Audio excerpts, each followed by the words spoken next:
Selamat malam Pak Kasun. Ya, oke. Ayo, Pak Kasun Desa Praloyo Wetan. pesisir wetan. Pesisir Wetan. Melambang-melambang ngeten iki madosin napa Pak Kasun? Madosi peting. Peting. Ngenten cupite niku. Wah, nggih. Damel napa?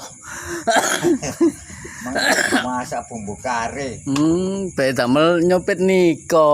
Tiang nika irunge dicupit.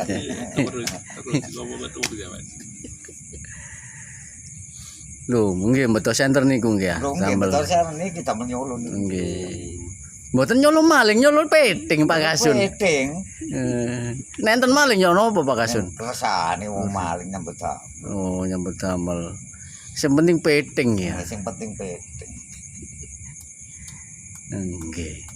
Pak nggih niki tiange Bapak Kasun Praloyo Nah, Wetan, pesisir wetan. Pak Kasun. Nggih.